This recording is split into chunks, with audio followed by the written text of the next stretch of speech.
And we're back at the back fence. Sorry about that, that wasn't intentional. And we're here with Brigid Murnaghan, who is from the Beat generation, drinks a lot of borscht. The one thing I don't. Oh, but I understand that it was a charter requirement. Anyway, as the back fence's most frequent habitee, what exactly do you do here?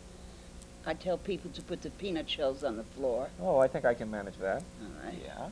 I run the Sunday poetry readings. Uh-huh. And I serve drinks. I'm a cocktail waitress. Oh, I see. Collect a lot of big tips, I imagine. Poets don't believe in tipping. Well, it isn't all poets here. It's against their religion. They get a very interesting Wall Street clientele every once in a while. Wall Street know how to tip. Poets don't. There you go. I must remember to be extra. I mean, as soon as you say you're a poet, they think you don't have to be tipped. I must remember to be extra nice to Brigid right. when we're money. when we're through shooting here. So, how about a poem? All right. This is one that was in the Ledge. Ah. And it's called the Eagle Tavern, which is not here anymore. Landlords are destroying this town. And the only thing I have to say that you will maybe not know is Bobby Sands died on hunger strike, and Bobby Sands was a great poet for the few years he did live. According to the English, he was a terrorist. Very few people know that he was a poet, fine poet. And it's called the Eagle Tavern. He sits there, a calm man, with his white shirt and tie, his jacket at the back of his chair, back straight as a ruler, and a mug of beer in his hand. There's a lull in the music. A song comes from within him. The Irish must sing the songs of their dear native land. Their dear native land. Yet Kevin was born 3,000 miles from that Isle of Green, in this land of the free and the home of the brave, where the Irish hold the honor of more medals than any other race, where some of their women went into the streets to stop the Nam War, yet that Isle of Green is still under tyranny, as Kevin sits there and sings, "Oh, my love, shall I e'er see you more? And my land, will you ever uprise?" It's said that in the soul of a true Irishman there is a bomb thrower. Yet we are a loving people. Killing does not sit well with us. Born with a built-in anger, is it being under John Bull's hell for 800 years? Could it be the cruel sea around us? Could it be the land itself that has betrayed us? Those that didn't starve, it drove out. But the songs came along, given to their children, and their children sing them as Kevin sings a farewell at a railroad station. Parting, that is our heritage, so easily mocked. A big overstuffed bully making fun of the song. Kevin stops. Everyone, go on, Kevin, go on. But he comes to the last chorus, stands up, puts his hands in his pocket, and slowly walks to the bully, still singing his sad song of farewell. Tells the bully, "We don't act like that here. Go into the bar if you must." Still hands in pocket, turns and gives his back. As we watch the bully go white, Kevin slowly walks back to his seat, hand still in his pocket. Oh, men of glory, the English, the movies, the bad novels have made you out to be simple-minded, but you're not. You're brave in a bravery of the soul. Does it come from the 800 years? The last words on Bobby Sands' lips as he lay dying on hunger strike.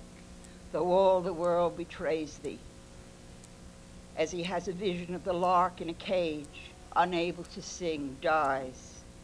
And in dying as a brave man, Bobby put his life on the line, saying, "Lie no more to us, or will it be the bomb thrower that will free Ireland?" I myself remember working on the east side of Manhattan during the time of Bobby Sands' hunger strike and watching the protests. I was that part were- of it. I don't think we met at that point, but I think that's worth throwing a peanut shell. Fine. For the upkeep of the try not to get it in the electrical outlet because All then right. we can have a real problem. As long as I'm back to the shells, I was wondering what is the significance of the tradition of throwing the peanut shells in the floor at the back fence? Because if you throw them on the table Yeah. and you put down a drink and your Right. drink slips, Uh-huh. it goes into your lap. Oh. And it's a sad Oops, thing. excuse me. It's a That's sad, sad thing to see a grown man cry because a full pint of beer is in his lap. So I try to keep the table clean. Ah, There's always logic, darling, always logic. yes, I'm very reassured. Have you got a logical poem in there? Well, a pretty one, how about that? And it's to Luciano Pavarotti. Ah.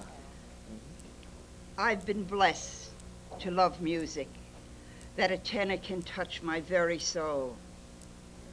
It was McCormick and Caruso as a child, remembering an old Italian man telling me about them, their love of food and women, parties that lasted for days. As that skinny kid, I could only dream that one day I would be able to do the same. And many a morning, looking at the bodies on my floor, maybe there was no tenor, and the music came from a machine, but there was always great food and drink. And maybe it was then, listening to old Giuseppe, I made up my mind to learn to cook. For one never knows when a great tenor will need a meal. That June evening in Central Park, I cooked and cooked with Luciano in mind, and it was the most content I have ever been. If I had been offered the wealth beyond, I would have said, no thanks, I'm happy here with Luciano, the sky overhead, beyond the trees, my beloved city. Happiness is truly a glorious and simple thing. One must be willing to be open to it. Ah. That is a pretty poem. You know, people are always coming up to me and saying that I sing just like Pavarotti.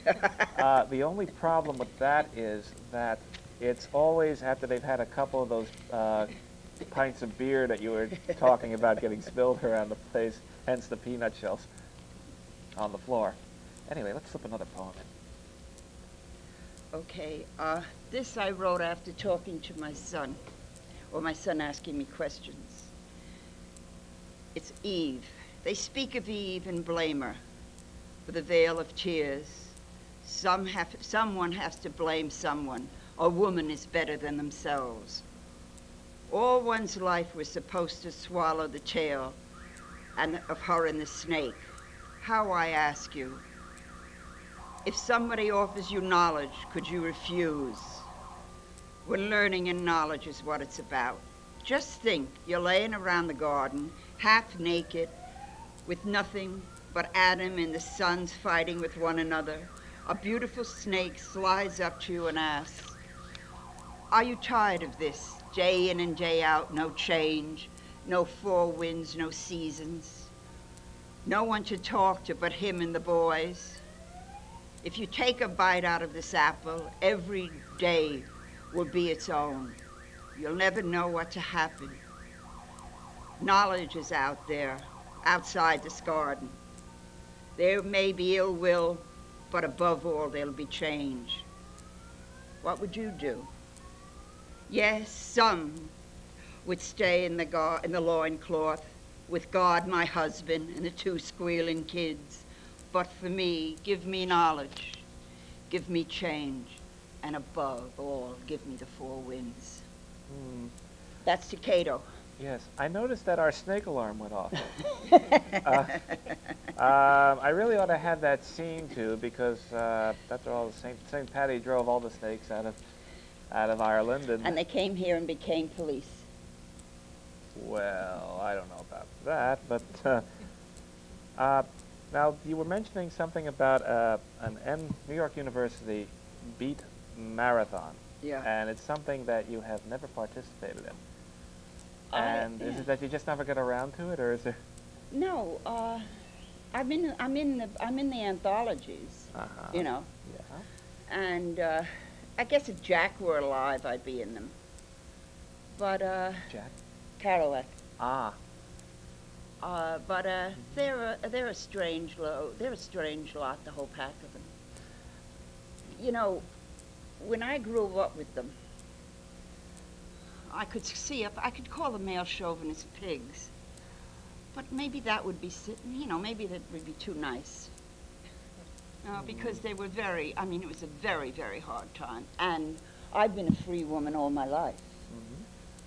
So it scares a lot of people. And it scares a lot of men, don't you think? Especially men who aren't satisfied with themselves. Is that a nice way of putting it? Oops. Very nice. I just remembered a dental appointment. Excuse me. No, actually, I think that's worth another peanut shell. Thank you. Yeah. Well, was Kerouac a big influence on your writing, or were there others? No. None of those guys were influenced on my writing. My writing really came out of me. What got you started? What started me? I have no idea. I knew them all when I was very, very young. I started running around here when I was like 13. I had gone to the opera and I saw Bohème. And when I came out of it, all I wanted to do was go to Paris. And we used to be cafeterias in those days, and there used to be long tables. Yeah. And at the end of the table was this darling little fairy. And he said, "You don't have to go to Paris. You can take the D train to West 4th Street." And that man I owe my life to. And that's how I got here. And when I got here, they were all here. They were all young. They were older than I am, but they were all young. The Beats. Yeah. Jack. Yeah. Allen Ginsberg. Uh-huh.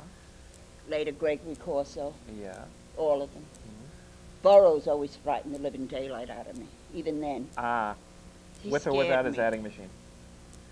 I don't think he really is the Burroughs adding machine. That's just one of Jack's things. I don't think that's who he is. No. Remember, you heard it here first, folks. I don't think that's who he is. I think he's got the name, but I don't think he's that. Remarkable. Yeah.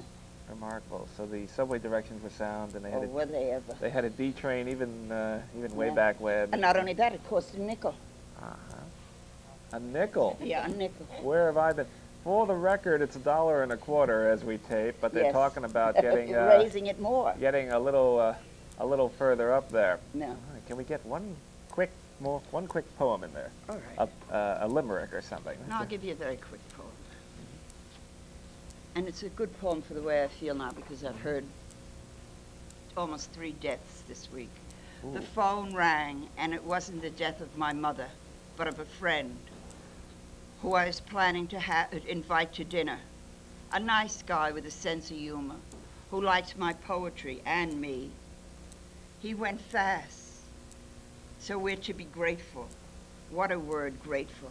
It sounds so like it's for the best. How about it's God's will? I'm sick and tired of writing about death, the death of my friends, the death of anyone. Now it's the death of my mother, a stranger to me.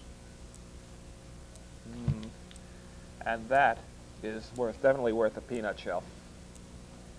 It's part of the back fence tradition. Well, Brigid, I want to thank you for coming on to Poet to Poet, and I want to wrap things up with a nature poem, if I can, which is entitled Roadrunners.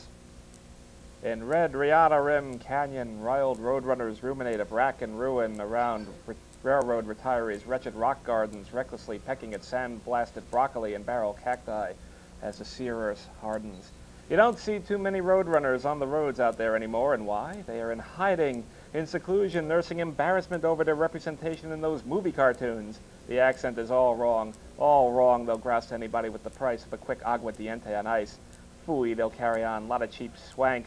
We obviously don't sound like that in real life, now do we? So, if you're on a highway and you hear that so-called roadrunner going beep beep, it's an imposter. and you should indulge in some pretty fancy evasive maneuvers so you can at least have the satisfaction of being able to say, thank goodness, we lost her. The birds go on and on like this for hours, and their vehemence becomes so pronounced they eventually take to rooting for the coyote in emulation of the most avant-garde cinema en verite devotees.